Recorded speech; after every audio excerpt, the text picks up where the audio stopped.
Good evening, everybody. Welcome to our first HAMAA Live broadcast for the year and our first ever HAMAA Reads for Black History Month. I'm your host, Vice President of the Historical African Martial Arts Association, Samuel Godwin, also founder of Onye Nchebe Martial Arts, a HAMAA club in the city of Brotherly Love, Philadelphia.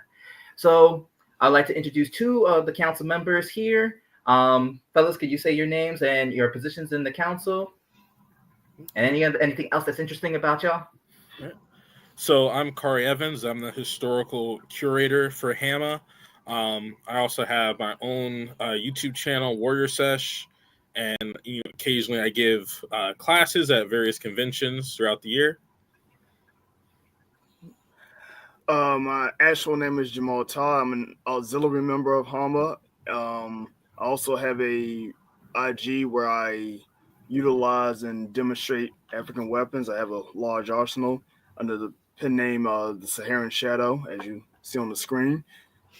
And yeah. Yep. Thank you, fellas, for coming today. Thank you for all for anybody who's tuning in, anybody who is coming in. We greatly appreciate your appreciate you coming in and supporting the channel and supporting the HAMA community. So, what is HAMA Reads? So, HAMA Reads is a 1 hour session where we're basically just taking historical accounts from the past, straight from the source, straight from African voices along the mainland as well as along the diaspora. We take a time to read excerpts of these different historical accounts, and we get a chance to just talk about like just some thought-provoking questions and just have like a nice little laid-back couch conversation about like the stories that we read and so on and so forth. This is all in the spirit of learning and understanding Black history. So, a bit of a rules and expectation. We expect the community who is tuning in and watching this to be respectful. We are opening up the floor for comments, so please feel free to share a comment or feel free to ask a question, and we will be addressing those questions in the best way we can, especially if time permits. But other than that, just have us in the background or just have a chance to sit back, relax, grab a snack, and we hope you enjoyed the show. This week, we're going to be talking about the Epic of Sunjata. Many people know about this epic. Some of us do not. But we're going to be taking an excerpt from this epic. Kari is going to provide the context for that leads to the excerpt that we chose to discuss this week. And then once we set the context, we're going to read the passage, and then afterwards we're going to start the discussion. So anybody who has any questions, feel free to save them until we are done talking or done reading the excerpt. And yeah, Kari, take it away. Yeah. So today for episode 1, we're going to be talking about Sunjata, which is an epic of the Mali Empire. It's kind of like their state myth or their state story. It talks about how they were founded as like a great, powerful kingdom, how they became great. And, it's kind of like a classic story. You find this kind of story in many different cultures where essentially you have a great leader who, overcomes adversity and then is able to bring his people basically to glory or to a new standard of living or prominence that they didn't have before. So the excerpt that I'm about to read actually comes from around the end of the story, right before, basically the epilogue. And because, we are we're a martial arts organization, we're a historical society, we really focus on, how the fighting went down, how the troops were arranged, that sort of thing. But what happened before is kind of like a story of Sunjata's early life. And so even before he became, even before he was born, there was a lot of, magical and great things that surrounded even his conception, So like his mom was basically, she was kind of like the reincarnation of this very powerful magical woman, and his mom was also deformed, and she was a hunchback. And so with her deformity came this like spiritual magical power that basically it was said that, you know, any child she bore was going to be basically a great king, a great leader, because like it's kind of like you know, so great is the power invested in her that it like physically deformed her. Like, you know, she doesn't have the same life as a normal person because she has this burden that she will give birth to this great king. And Sunjata himself, when he's born, you know, it's kind of like, you know, this idea of he is not a normal person, you know. This is a greater being, this is a greater, you know, entity that's going to do more than anyone has done before. So when he's born, you know, he's kind of, it's foretold that he's going to be the king of kings. They say in this version of the story, they say that he's going to be the last great conqueror of the earth. So they compare him to Alexander. They say, like, this is the next Alexander the Great. You know, this is going to be the one, this is going to be the last one, the last great conqueror of all time, you know? And so basically with the mystery of the mom being deformed, with the fact that she is like the reincarnation of this other magical, the white buffalo, which was killing hunters in this other kingdom, and they had to, you know, do a special way to, you know, even kill it. You know, it was this idea that he was going to be this, you know, great person that come out, and then when he comes out, he can't walk, he's lame. And so, but even there in his lameness, so he can't walk, they even there he's still described as like a you know, being more than ordinary child. Like they say that his demeanor was unsettling because while most children would be kind of about frivolous things, he always had like a calm demeanor. He always felt like he was thinking, calculating, you know. They talk about how powerful his arms are. He literally like drags himself on the ground, but they're saying like his arms are like twice the size of a normal child's arms. There's so much great strength in his arms. So it's like even like if you think of like, I don't know, like a butterfly, right? First you have the caterpillar, right? Even an infant, even with his you know, apparent weakness, there's these things that unsettle people about him, you know? And then essentially it comes to a head where the queen mother, the first wife, basically she's sick of the prophecies. She said, I had a son before, you know, Sunjata. The king has promised to give him the throne and stuff. This boy can't even walk, right? And she starts plotting to take away you know, basically his destiny, which eventually leads to his mom and his family, his sister, he has a sister as well, being exiled from the kingdom, and they go on kind of like misadventures, surviving after they're expelled from their lands. But before that happens, you know, and kind of what causes that is that his lameness has always been like that thing. The queen mother is just like, okay, he's like this, he's like that, he has this great prophecy, but he can't walk, right? So it's like she could take, you know, she kind of took heart in the fact that like, well, he's lame. So it's like, you know, what kind of king is lame? He can't hunt, he can't do anything. It doesn't matter, you know, he has all these good things going for him. He's missing the vital thing of being able to walk, right? Yeah. And, you know, it comes to a head where his mom basically breaks down and she's like overwhelmed and, you know, she's like, you can't walk, you stupid child, all this stuff. And it's like berating him and stuff. And like, you know, the kind of like supernatural element of him. He's like, what's wrong, mom? He's like, well, you can't walk and all the people are making fun of me and stuff. He said, okay, today I'll walk. And then he takes, depending on the story, either a rod of iron or the branch of a tree. And he basically picks himself off the ground. And then from then he can walk. And it was a type of tree they used for seasoning. And that was the thing, was like all the kids would bring their mothers this seasoning, right? And he couldn't do it. And then when he was able to walk, he pulled the whole tree out the ground.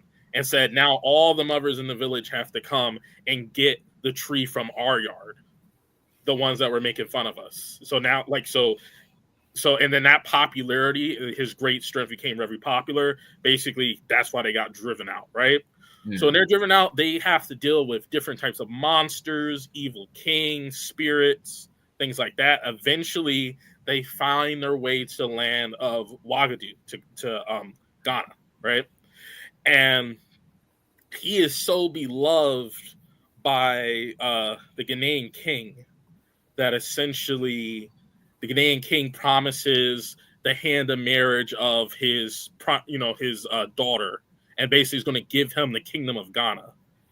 And he would have lived a good life as the king of Ghana, essentially. And he's like, no, my destiny is with Mali. And so he leaves, and like him leaving again, like the king of Ghana is so upset that he like basically, he wants to like disown him. He's like, you were like a son to me. Why are you and why are you leaving? Like I will set you up. You will be the king of Ghana. You don't have to go. And he's like, no, my duty is to my people. I have this destiny I have to fulfill. And then with his, like he is the, a heightened being or whatever, he says, and if you don't help me, I'm going to destroy you as well. Not only will I destroy the person who, because there's this evil king that took over the kingdom.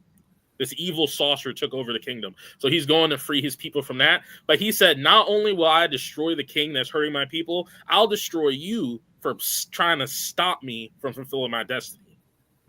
So it's like he has like this cleverness and stuff, but he also has this kind of ferocity. So like they call him the lion. He's the lion, And then his mother is the buffalo. So it's like he's the one with two names. He's the lion and he's the buffalo. He has this duality to him. He has a dual nature, where he can be civil and he can be, but he also has a ferocity where he like, I will crush my enemies. So all that to say, he gets the king of Ghana to give him basically an army to free his people. And that's the part of the story that we start off with. So this story is performed by griots, which are traditional storytellers. But honestly, that is too much. That's kind of too short of a summary of what they do. They really are the chronicles and historians of Mali. And they go through rigorous training. And there's a whole pecking order and hierarchy. And only the top griots are even allowed to recite this poem, which is recited in song and dance and music. So, you have to like basically work up your whole life to even be allowed to perform this. And so it has like songs and dances and things, and it has all these secret things that are important to the King of Mali in it.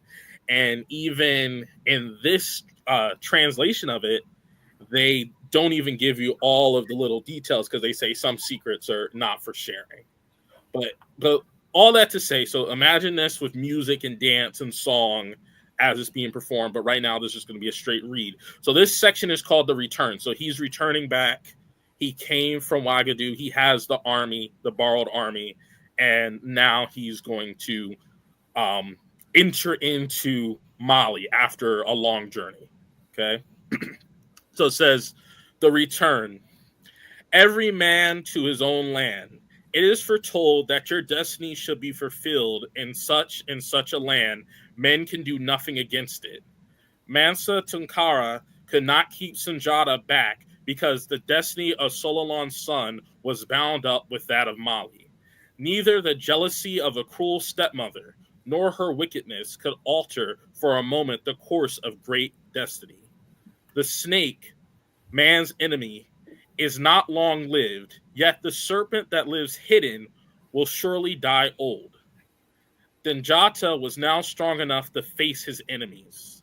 At the age of 18, he had the stateliness of the lion and the strength of the buffalo. His voice carried authority. His eyes were live coals. His arm was iron. He was the husband of power. Musasa Tunkara, the king of Minna, gave Sunjata half his army. The most valiant came forward of their own free will to follow Sunjata in the great adventure. The cavalry from Mina, which he had fashioned himself, formed his iron squadron. Sunjata dressed in Muslim fashion of Mina and left the town at the head of his small but redoubtable army. The whole population sent their best wishes with him. He was surrounded by 5 messengers from Mali, and Manding Bori rode proudly at the side of his brother. The horsemen of Mina formed behind Dajata and a bristling iron squadron. The troop took the direction of Wagadu, for Dajata did not have enough troops to confront Soromaro directly, so that the king of Mina advised him to go to Wagadu and take half of the men of the king. Sumbada Kasi, a swift messenger, had been sent there, so the king of Wagadu came out in person to meet Sunjata and his troops. He gave Sunjata half of his cavalry and blessed the weapons. Then the Mandan Bori said to his brother, Dajata, do you think yourself able to face Soromaro now? No matter how small a forest may be, you can always find there sufficient fibers to tie up a man. Numbers mean nothing. It is worth that counts. With my cavalry, I should clear myself a path to Mali. Dajata gave his orders. They would head south, skirting Soromaro's kingdom. The first objective was to be reached was Taiban, an iron-gated town in the midst of the mountains, for Sunjata had promised Frank Kamara that he would pass by Taiban before returning to Mali. He hoped to find that his childhood companion had become king, and it was a forced march. During the halts, the divines related to Sunjata the history of Alexander the Great and several other heroes. The king of gold and silver who crossed the world from west to east. He wanted to outdo his prototype, both in extent of his territory and wealth of his treasury. However, Soromaro Kante, being a great sorcerer, knew that the son of Sologon had set out and that he was coming to lay claim to Mali. The soothsayers told him to forestall this calamity by attacking Sunjata, but good fortune makes men blind. Soromaro was busy fighting Fokali, his insurgent nephew, who was holding out against him. Before he had given battle, the name of Sunjata was already well known throughout the kingdom. Those of the western frontier who had seen his army marching southwards spread extraordinary reports. Having just ascended the throne that year, Frank Kamara, the friend of Sunjata, revolted, and his turn against Soromaro, and a place of policy of prudence, followed the old king of Taliban. Frank Kamara pursued a policy of war, proud of his troops, and all above spurred by the imminent arrival of Sunjata. Frank Kamara, now called Taiban, Wana, the dreaded one of Taiban, had called the arms of all the smiths and mountain-dwelling peoples. Soromaro sent a detachment under his son, Sosobala, to block Sunjata's route to Taiban. Sosobala was about the same age as Sunjata. He promptly deployed his troops at the entrance to the mountains to oppose Sunjata's advance to Taiban. In the evening, after a long day's march, Sunjata arrived at the head of the great valley which led to Taiban. The valley was quite black with men, for Sosobala had deployed his men everywhere in the valley, and some were positioned on the heights which dominated the way through. When Sunjata saw the layout of Sosobala's men, he turned on his generals laughing. Why are you laughing, brother? Can you see that the road is blocked? Yes, but no mere infantrymen can halt my course towards Mali, replied Sunjata. The troops stopped. All the war chiefs were of the opinion they should wait until the next day to give battle, because they said, the men were tired. The battle will not last long, said Sunjata. The men will have time to rest. We must not allow Soromaro to attack Taiban. Sunjata was immovable, so the orders were given and the war drums began to beat. On his proud horse, Sunjata turned to right and left in the front of his troops. He entrusted the rear guard, composed of part of the Wagadu cavalry, to his younger brother, Manding Bori. Having drawn his sword, Sunjata led the charge, shouting his war cry. The Sosos were surprised by this sudden attack, for they had thought the battle would be joined the next day. The lightning that flashes across the sky is slower, the thunderbolts less frightening, and the floodwaters less surprising than Sunjata swooping down on Sosobala and his smiths. And a trice, Sunjata was in the middle of the Sosos, like a lion in the sheepfold. The Sosos, trampled under the hooves of his fiery charger, cried out. When he turned to the right, the smiths of Soromaru fell in their tins, and when he turned to the left, the sword made heads fall as when someone shakes a tree of ripe fruit. The horsemen of Mina wrought a frightful slaughter, and with their long lances pierced the flesh like a knife stuck into a pawpaw. Charging ever forward, Sunjata looked for Sosobala. He caught sight of him, and like a lion bounded towards the son of Soromaru. His sword held aloft. His arm came sweeping down, but at that moment a Soso warrior became between Sunjata and Sosobala and was sliced like a calabash. Sosobala did not wait and disappeared from amidst his smiths. Seeing their chief in flight, the Sosos gave way and fell into a terrible rout. Before the sun disappeared behind the mountains, there were only Sunjata and his men left in the valley. Manding Bori, who was keeping an eye on the men perched on the heights, seeing his brother had gotten the upper hand, dispatched some horsemen across the mountains to dislodge the Sosos. The Sosos were pursued until nightfall, and several of them were taken prisoner. Tabanwana arrived too late. The victory had already fallen to the son of Solon. The meeting of the two armies occasioned an all-night celebration, and in the valley where the Sosos had been defeated, Tabanwana Frankamari had a lot of food brought to the army of Sunjata, and the dancing went on all night. At the break of day, the victors entered the impregnable Taban, to the cheering of women standing on the ramparts. The news of the Battle of Taban spread like wildfire in the plains of Mali. It was known that Salomaru was not present at the battle, but the fact that his troops had retreated before Sunjata sufficed to give hope to all the peoples of Mali. Soromaru realized that from now on, he would have to reckon with this young man. He got to know all of the prophecies of Mali, yet he was still too confident.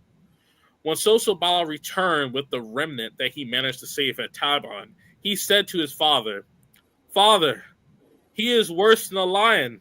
Nothing can withstand him." "Be quiet, you ill-started son," Soromaru had said, "now that you tremble before a lad of your own age." Nonetheless, these words of Bala made a deep impression on Soromaru, and he decided to march on Taban with the largest of his forces. The son of Solon had already decided on his plan of the campaign to beat Soromaru, to destroy Sosa, and return triumphantly to Naomi. He had 5 army corps at his disposal, namely the cavalry and the infantry of Mina, those of Wagadu, and the 3 tribes forming the army of Tabanwana Frankamari. He must assume the offensive as soon as possible. Soromaru marched out to meet Sunjata. The meeting took place at Nekabara in the Borni country. As usual, the son of Soligan wanted to battle straight away. Soromaru thought to draw Sunjata into the plain, but Sunjata did not allow him time to do so. Compelled to give battle, the king of Soso drew up his men across the narrow valley of Negrabara, the wings of his army occupying the slopes. Sunjata adopted a very original form of deployment. He formed a tight square with all his cavalry in the front line. The archers of Wagadu and Taban were stationed at the back. Soromaru was on one of the hills dominating the valley, and he could be distinguished by his height and his helmet bristling with horns. Under an overpowering sun, the trumpets sounded, and on both sides the drums and violins echoed, and courage entered the hearts of the Sofas. Sunjata charged at a gallop, and the valley soon disappeared in a cloud of red dust kicked up by thousands of feet and hooves. Without giving an inch, the smiths of Soromaru stopped the wave. As though detached from battle, Soromaru Kante watched from the top of the hill. Sunjata and the king of Taiban were laying about them with mighty blows. Sunjata could be distinguished by his white turban, and Soromaru could see the breach he was opening up in the middle of his troops. The center was just about to cave in under the crushing pressure of Sunjata. Soromaru made a sign, and from the hills came smiths swooping down into the bottom of the valley to encircle Sunjata. Then, without the slightest order from Sunjata, who was in the thick of struggle, his square stretched and elongated itself into a great rectangle. Everything had been foreseen. The change was so quick that Soromaru's men, halted in their mad career, could not use their weapons. Sunjata's rear archers of Wagadu and those of Taiban, on one knee, shot arrows into the sky, which fell so thickly like a rain of iron onto the ranks of Soromaru. Like stretching a piece of elastic, Sunjata's line ascended to attack the hills. Sunjata caught sight of Sosobala and bore down on him, but the latter slipped away, with the warriors of the Buffalo Woman's son raised a huzzah of triumph. Soromaru rushed up, and his presence in the center revived the courage of the Sosos. Sunjata caught sight of him and tried to cut a passage through to him. He struck to the right and struck to the left and trampled underfoot. The murderous hooves of his Dakafi dug into the chest of the Sosos. Soromaru was now within spear range, and Sunjata reared up his horse and hurled his weapon. It whistled away and bounced off of Soromaru's chest as a rock and fell to the ground. Solon's son bent his howl, but with a motion in the hand, Soromaru caught the arrow in flight and showed it to Sunjata as if to say, "Look, I am invulnerable." Furious, Sunjata snatched up his spear and with his head bent, charged at Soromaru. But as he raised his arm to strike the enemy, Mandingbaro, riding at his side, pointed to the hill and said, "Look, brother." Sunjata saw Soromaru on the hill, sitting on his black-coated horse. How could he have done it? He was only 2 paces from Sunjata. By what power had he spirited himself away to the top of the hill? The son of Solon stopped fighting to watch the king of Soso. The sun was already very low, and Soromaru's smiths gave way. But Sunjata did not give the order to pursue the enemy. Suddenly, Soromaru disappeared. How can I vanquish a man capable of disappearing and reappearing when he likes? How can I affect a man invulnerable from iron? Such were the questions in which Solon's son asked himself. He had been told many things about Soso Soromaru, but he had given little credence to so much gossip. Didn't people say Soromaru could assume 69 different shapes to escape his enemies? According to some, he could transform himself into a fly in the middle of battle and come and torment his opponent. He could melt into the wind when his enemies encircled him too closely, and many other things. The battle of Norabara showed Sunjata, if he needed to be shown, that to beat the king of Soso, other weapons are necessary. The evening of Norabara, Sunjata was the master of the field, but he was in a gloomy mood. He went away from the field of battle with the agonized cries of the wounded. The Manenbori and Tabawana watched him go. He headed for the hill for where he had seen Soromaru after his miraculous disappearance from amidst his troops. From the top of the hill, he watched the compact mass of Soromaru Smith withdrawing into clouds of dust.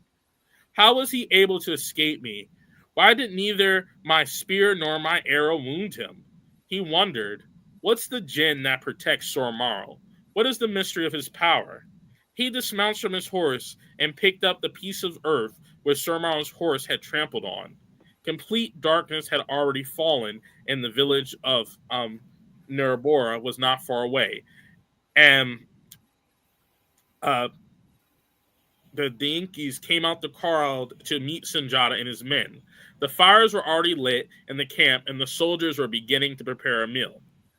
But it was their joy that they saw a long procession of gifts from the girls of Nurabara carrying on their heads enormous grain gourds of rice. All the sofas took up the girls' song and chorus. The chief of the village and the notables followed behind him. Sunjata came down the hill and received the Deloni chief of Nurabara, who was a vessel of Tabanwana. For the sofas of the day had been a victory because Soromaru had fled, so the drums of war became drums of joy, and Sunjata let his men celebrate what they called a victory. He stayed in his tent. In the life of every man comes a moment where doubt settles in, and a man questions himself on his own destiny. But on this evening, it was not yet doubt which assailed Sunjata. He was thinking rather of the powers he could employ to injure Sosa Soromaru. Okay. All right, so I'm going to stop there. So I was reading from, so there's different versions of this story. So that's a more expanded version. So there's like an abbreviated one. This is a more expanded one. And so basically you got two battles there, right? You had the first opening battle where he basically enters the country and he fights the son of the evil sorcerer king, right? And he beats him, but the son is able to get away, right? Then the son says, hey, this guy's kind of crazy, we got to take this guy serious. The king, the sorcerer king, is like, what? Send my whole force and crush him. So he sends his force. He also sends his smiths. By smiths, they mean blacksmiths.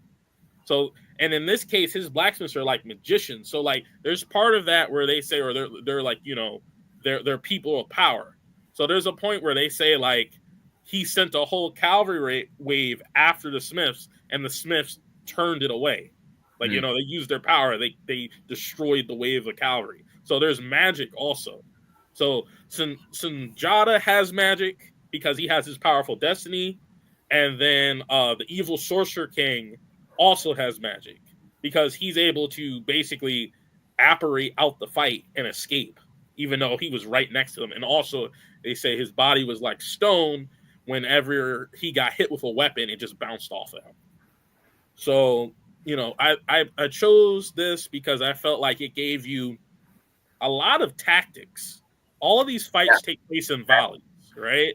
I did notice that too. That square formation, the uses of archers in the flanks, even the way that they had set up even with the Sosa, like the way they had their forces set up on different parts of the terrain. I thought that was like, okay, so we get a little glimpse of like what that really looked like. Mm-hmm. And I feel like that goes into it being, like I said, this is a state origin story, right? Like, these battles probably took place where there are magical elements to it. Maybe not. Who knows, right? And that's not really to say because it's so long ago. But it's like, it's more so like these towns are real towns, right? Mm-hmm. The terrain of these areas are real terrain. So, like, to me, I feel like the historicity is that there might be embellishment, you might be hyping yourself up to a certain extent, but this battle probably actually happened. The Sosos are not a made up people. They were actually a tributary state to the Ghanaian Empire, who then broke off and kind of took over and formed their own empire after Ghana went into decline. So, and they say like the people, the snake and all that stuff, right? And so there's something where it's kind of like you have the great man history, but then you actually have actual history where they're saying actual tactics.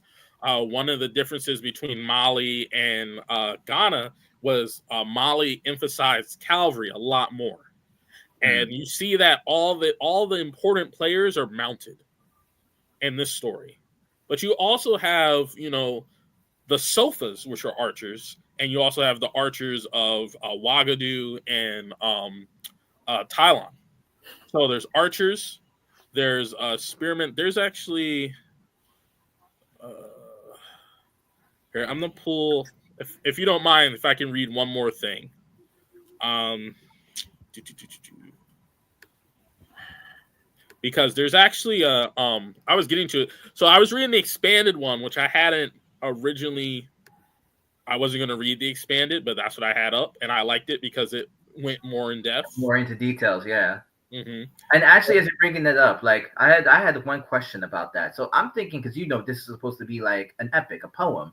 I'm guessing that the way the poem was orated by a griot, it was it like rhythmic? Was it like a little bit like shorter, and like this expanded version are just like translations as far as like how like what was being orated? Did they go into more details by like understanding the meaning behind what some of the griots were saying? Like how does that what the original sounded like leading to these more expanded and literal like telling of the story? So from my understanding, and Sahara Shadow, if you want to speak on this too, from my understanding, there's no recording of this because it's a state secret. This is something that when you become the king of Mali, this is performed for you. So there's many different versions of this. And so even like having this translation, the beginning of this book, this specific book, has a section about basically different philosophies of history that you find in Mali than in the Western world, where they say like, they essentially they talk about secrets and how the West shares all its secrets. And it's like these secrets, but our secrets are not to be shared. This version is not the complete version, essentially. This version is what we're going to give you, and do not pry for more than what we give you. So, like, and even like the person translating it, there was a process of trust and probably hearing lesser stories and, understanding or appreciating the lesser stories to even be allowed to hear Sunjata. In any version. And then I don't know what music is going into it, because some of these things, these translations might be like, acting. Like, this thing has actors and dancers and stuff. So like the battle between the Saucer King might be acted out. It might be sung. Like, kind of like similar to like stuff that you see in like other cultures, like in especially like in Europe when they have chroniclers, and then like they have like performances, or even like the like in Japan, like when they have like those can't remember exactly what they are. I don't know if it's like opera but like they stage this performance retelling the story, and they have like the different actors, yes, like bards, so like you have like people who sit there and like sing the story and tell the story, and of course they're going to add that little flair to it. But of course we're not going to disrespect the griots, because the griots had to really get themselves prepared, have to pass this down for generation to generation so that the story stays alive. I just wanted to add, just thinking about like what we were talking about, like the crossover between realism and magic. And one thing that's always on my mind, like looking at history or any time exploring anything in history that's deemed as myth or fantasy or folklore, it's like, it'll seem that way to us, but one thing to always remember is that almost everything we learn from the past is a long game of telephone. And it's like, things change their meaning. Like if you take something like a superstition, it's like, and you realize, like, just as an example, like going under a ladder is bad luck, right? And in our modern context, we're thinking, yeah, if I walk under a ladder, later in the day I might get hit by a car. Well, really, when you just dissect it, it's the pragmatism. It's like, well, walking on a ladder is a bad idea because one, someone can fall on you, you can knock down the person, it causes a great disaster. And so when thinking about magic in that sense, like especially the part about names are slipping me now, but I'll just say the main characters with the plot armor, how the arrows wouldn't penetrate. Yeah. You know, I can interpret that one of two ways. It's like either this guy was wearing some very good armor, or by his own strategies and tactics and his defenses, you know, there was just no way to practically hit this guy. He always had a backup plan, always was a step ahead because you know he's an experienced, you know, warrior and commander. And you know, it's like you know, it's interesting hearing that because it's like, you know, anyone can hear that and turn it into magic. Oh, he's just immune or immortal. And it's like, well, in reality, he's just a really good tactician or really fast at moving out the way from an arrow strike. But it's interesting comparing that with all the, like, you know, the strategic details in the square formation is that these are well thought out, well planned strategies that have clearly been around in practice for a very long time.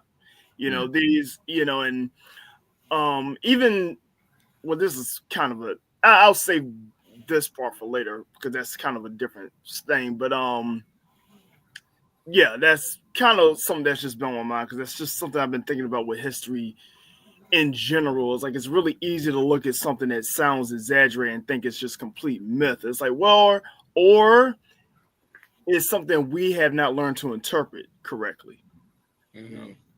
The way I see, like, you know, I don't practice any like traditional African religions or anything like that, but like I see it as like a physical spirituality where you can, you know, just dismiss it as like magic, like in the movie Shaka Zulu, the movie about Shaka Zulu, there's a scene where he, you know, he talks about like the power of the king is magic, right? And it's like, okay, you can interpret that as the king has magic powers, right? But then you can also interpret that as you have one man controlling a nation. One man is speaking and thousands of soldiers are moving on his words. That is magical because like you can't talk to a room of 10 people and get them to agree on something. I'm commanding the whole nation. Everything that's being done is being done because I want it to be done. I have such a hold on my people that they're following me. I'm magical. I have great power. Like a traditional historical set word tyrant. Like the traditional definition of what it is. Or just like the relationship of the king, like that's what a king is. A king is one person that leads multitudes. Mm-hmm. So like respect that, you know.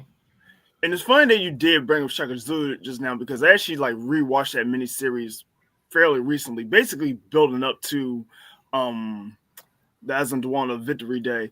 And it's just hearing this story here, there was a few, they differ, but there's a handful of parallels that stood out to me. It's just like kind of like the relationship between, you know, him and his mother, even though, again, like I say, this is where they differ because it's obvious that Sundiata had a somewhat contentious relationship with his mother, which is opposite to Shaka Zulu, who, you know, was very close to his mother.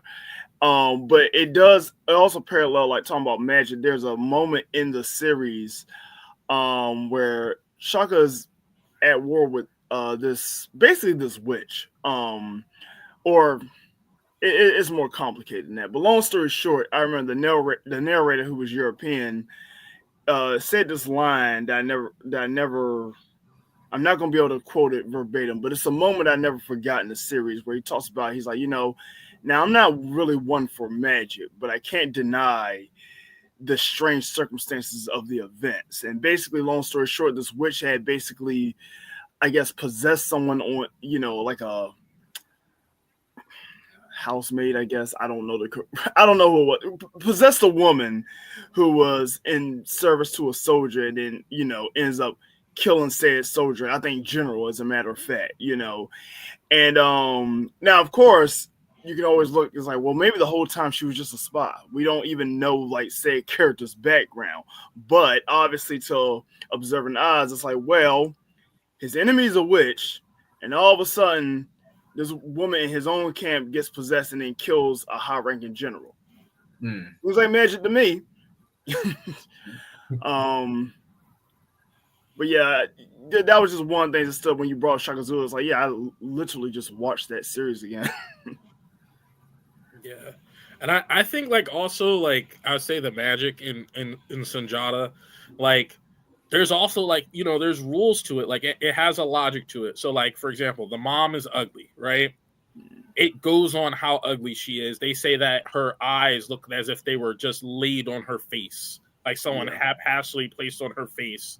And, you know, she's a hunchback, and, you know, she's like deformed, right? I have to go hard on her like that, though. Yeah, it's like they talk about how ugly the mother is, right? The mother is hideous, but it's like she's hideous because she's powerful. She's a very powerful magic person. And when Sunjata can't walk, one of the reasons why he doesn't die, and then even when he can walk, part of the reason why you know, he's able to, you know, go through all this stuff. Like, if I was to compare, the early part of his life was Dragon Ball. That's what he goes on adventures. Like, he's not a normal child, right? So, like, when Goku is going and fighting the Red Ribbon Army, that's basically what Sunjata does in his early life. He goes to the evil witch or a djinn or something like that, and he outsmarts them, or, you know, beats them, or whatever. And like, in this story, in these battles, how old is he in these battles? He's 18. He gets kicked out of his town when he's like, I think 10. So at 10 years old, he was going ones with kings and emperors. Wait, and at 18. Curious question. Wasn't he still like disabled? Because like he was still like they said how he was like he couldn't walk. When he pulls himself up with this, then he can walk. So it's like essentially the way that the story, like, it tells it, at least the version I said, is like essentially when his family was at its lowest point, when the mom, like, basically his mom starts beating him in despair, which he doesn't get mad at. He's just like, Mom, what's wrong with you? Why are you upset? And then she's like, you don't walk, and all the women are ridiculing me, and I am so embarrassed and humiliated. Like, you know, like, she's already like this ugly, hideous thing, right? As says the story, right? Mm-hmm. She's already like, you know, she's probably dealt her whole life with people making fun of her, you know, being mean to her. And then it's like, and then I'm supposed to have this son. I had this great prophecy. I was waiting for, like, you know, my life to be better. And then you are also a failure. And then he's like, oh, you need me to walk? I'll walk. Here, give me a stick. And he pulls himself up. And he said, oh, you want that the leaf? I'll just take the whole tree out the ground. So, like, that's, also, you know, that's kind of like how I feel about it. That just kind of reminded me when you first read that, made me also think of the story of Kuriku. In the sorceress, because basically he wills himself to be born. He, you know, his mother's pregnant with him. He's like, mother, give birth to me. So she's like, okay. And, you know, and he just basically walks out the womb. And I think, like, the next thing he's like, mother, I need water. You know, he just comes out just ready for life, you know. And and of course, the difference is he doesn't start off as lame. But you know, with Sunjata's story, it makes me wonder if, you know, is this a thing where he willed himself to no longer be lame, or was he just essentially always able to walk and was like, well, I will if you told me to? Well, my interpretation on it is, it's like, so, like, there's a part in the story where they say, like, Sunjata's life was hard because the origin of Mali was hard, and, like, essentially he had to go through struggle to even, like, claim his legacy. Like, he had to go through hardship to be worthy or be powerful enough. But also, like I said, when he was a child, he couldn't walk, but he would drag himself across the ground with his powerful arms, where it was like parts where it's like someone would mess with him and he would literally, like, just grab the child and pull them down. Like, he was like, he was already like, he was very strong. He just couldn't walk, right? And so, but they talk about how much food he ate. They said like every day he would like empty the calabashes. He'd just always be eating food. Like he didn't really talk. He didn't play with anyone. He'd just be eating food. And it's like, I feel like it's like an embryo. Like he was in the chrysalis. He's not walking because he's like, look, I'm not a normal child. Like, you know, I haven't hit my growth spurt yet. I need to just, I'm eating to get enough strength to become me. Like, you know, I don't have time for games and stuff. Like, you know, I'm going to be the last emperor of the world. Like, you know, and then even like the mom to even conceive the child, right? The king marries this ugly woman because he said all this fortune and stuff will come to you. And kind of like, as you see with a lot of stories, like, you know, like even like if you go into Christianity with Moses, like, you know, he doesn't see Sunjata become the next emperor. He dies. He dies to his son who's lame and who's a failure, but he never gives up hope, you know? And he, you know, he loves him because he's like, even if you can't walk, you know, you're still my son. I still appreciate you, you know, which is, you know, leads to the jealousy of the stepmother and all this other stuff. But he never sees it. But even when he was trying to, like, when he knew the prophecy and it was like there was nothing, you know, Sunjata wasn't born. When they say, and you know, you interpret this what you want, like you said, this is a legend, right? When he would try to lay with the mom, he couldn't because her body, her hair would grow and cover her body, and it was magical. And so essentially, he has to lay with her when she's unconscious. Is the only way. I forget exactly the trick he does, but essentially she wouldn't like be with him. It was like her body rejected him. Like it was like a special trick. And like everyone in this, all the magical powers always have some loophole that gets through it, right? So later the evil sorcerer king is going to get defeated through some loophole, right? The spirit that the mother has, the buffalo woman, which is why she's so powerful. She had a trick. The hunters that killed her, basically she told them like, you have to do this thing or nothing's going to hurt me, right?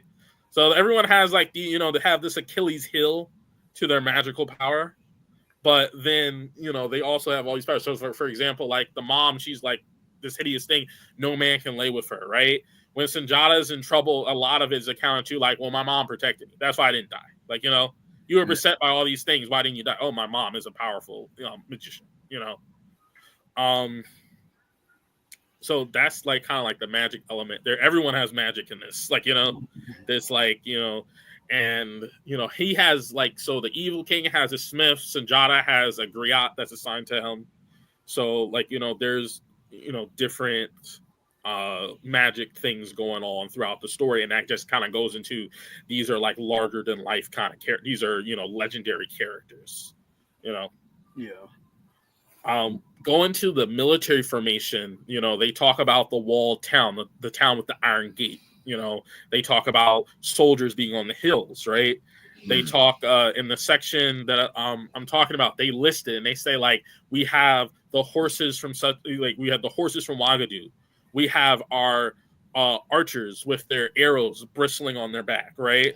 So they say the sofas with their arrows, their poisons and stuff bristling on their back, right? We have our spearmen with their sharp points. So they even go into basically the outline of the Malian army, which is basically archers, spearmen, horsemen, right? And also it's a, you know, it's a multi, you know, it's an empire. Empire is made out of multiple states, multiple kingdoms. If you notice, even in the battles, he says, you know, the troops of Wagadu did this. The troops of Talon did this. The sofas I had did this, you know. All of these kingdoms usually started off as like, you know, basically hunter groups. You know, the first, his father, so Sunjata's father, he founds the empire because he's a great hunter, you know. And so he, you know, they say like he teaches the men how to hunt. He teaches them how, you know, what plants and herbs, you know, heal the body, stop sickness, protect you from magic, how to make poisons, how to blah, blah, blah. So like the baseline is like, these are hunter kings, you know? So you have the blacksmiths that are magicians because, you know, the idea of taking iron and forming it into stuff is a magic. If you go back to that spiritual physiology kind of thing, A blacksmith takes rocks out the ground and turns them into weapons that can destroy empires. You know, even if they're not physically, you know, turning people into dust, like, you know, or doing the things or turning into flies and flying away and all the other things. You know, a blacksmith is a magical thing because it's like, if I have a blacksmith, I'm not outfitting my troops with bone or with wooden clubs and stuff. I can have iron spears, iron swords, right? Iron helmets like this, right? If you notice, Sunjata is outfitted in the style of the North, which means he's wearing chainmail. This is Lafiti, right? He's not wearing Lafiti. He's wearing a full chainmail. He says, my cavalry were my horsemen of iron, right? He has heavily armored riders. So that's why they're smashing through everyone. They're completely armored, you know? But then he also has his archers. He also has his spearmen. He has his people on the hill, like, you know? He has his mom making sure that he doesn't get cursed by all the smiths around, you know? So everyone's doing their part in this battle. Yeah. And, you know, as he goes, you know, if you go further in the story, it's like when he goes to this town, he gets more warriors, more people, women, you know, they go and cook their best meal and give it to him. They're like, go and crush this evil man. Like all of the men of the village, they grab their bows and they da-da-da-da. And with Mali is another thing you say, different cultures. So like when you go to Rome is about the sword, right? For them, warfare is the sword. For Mali, warfare is the bow. So, you know, when he goes and he tries to attack the Sorcerer King, he says, you know, I tried my spear and I tried my bow, and none of them killed you. He don't talk about his sword. Because those are the two weapons that a cavalry unit would use. I would use my lance, my spear, and my bow. I done hit you with the two things that we use to kill people. You aren't dead, you know? And it makes me think of like Samurai Jack, how Aku gets his butt kicked in every episode and then just says, I'll get you next time. Because he's like right there and then he's on the hill. He's on the hill like, you got lucky this time, but I'm going to return with more men. Like it's like a coup when he's flying away. He gets his butt kicked at the end of each episode. He's just like, I'm just going to turn into a bat and fly away and then taunt you. Like, you know, Sorcerer King is like the mustache twirling villain. Yeah, like he's like pure evil. Like, you know. They said like, so they you know, they describe his evil and they said one of the things he did, like one of the things is like, you know, you talk about legitimacy when you come to power, right? You can have power, like anyone can go and like stomp on someone's neck, right? But then there's legitimacy. Do you have the right to do that? Are you supposed to be? And he's illegitimate. He is a powerful, illegitimate thing. So they say like how his favorite thing to do was to take like you know, honored men and beat them. You know, so it's like he's emasculating the men. He's over there. He's like treating them like children. He's going and he's beating them with canes and stuff. These men that are like the honored men of Mali. He has no respect. He's an outsider. He's a foreigner. In fact, it says when Sunjata shows up, he goes and like, let me look at y'all legends real quick. Who is this cat? Like, you know, who is this guy? He's not, because he's not of that. He's like, wait, why can't I kill him? Like, you know. He's over there researching because it's not like he knows. Everyone knows who that is, you know? That's what I thought was interesting, that the Ghana King was basically like, yeah, you can have this. Like, it was, that's why the thing I wanted to get back to. It was because Sunjata threatened him. Fair enough, yeah. Sunjata basically, so like, basically his mom passes away, right? And, you know, he's saying like, okay, I got to go take back my, you know, my kingdom and stuff. My mom's gone, like, you know, and so he's like, you know, thanks for, you know, holding my family safe. You know, we love being here and stuff. You treat us like you're part of your family, but I have a greater destiny, right? And he, you know, the king of Ouagadougou, and also it's like this. The other thing I will say more so, Ghana was the old superpower in that region. They were the old powerhouse. So having yourself be so close to the king of Ghana, the king of Ouagadougou, Ouagadougou is their capital, and Ghana had went into decline at this point, so they only controlled their capital city basically and the lands around it, which is why they don't refer to it as Ghana. They say they're just talking about the city because they basically became a city state when they fell into decline and all their vassals. They basically went back to being a city state, but it's also kind of like in the listener's ear, it's like the previous king, the previous empire is basically saying you are worthy to lead, just in the same way that he is the next great conqueror after Alexander the Great. It's like this succession. He's the next one coming, and basically, selfishly, the king of Ghana wants that legacy for himself. He wants his people to be great again, and so he tries to keep them, and Sunjata's like, yeah, that's not going to work for me. And then he threatens him because he says, like, basically, you would have to pay this money to get your mom buried. You're going to have to pay me to bury. So he said, okay. And he gives broken pottery and bird's feathers. Mm-hmm. And the king's like, what is this trash that you're giving me? And then basically the king's messenger was like, no, that's an omen. He's saying the only thing that'll be left of your city will be broken pottery and bird's feathers, because birds will use the ruins of your city to nest, which makes him give him the troops, because he's like, oh, shoot, this dude's crazy. Like, he's saying, I will burn like nothing. And this is someone who's treated him with respect, but it's like, how dare you stand in my way? Do you know who I am? But that's just my thoughts on it. Okay. If anyone else has something to share before we wrap up.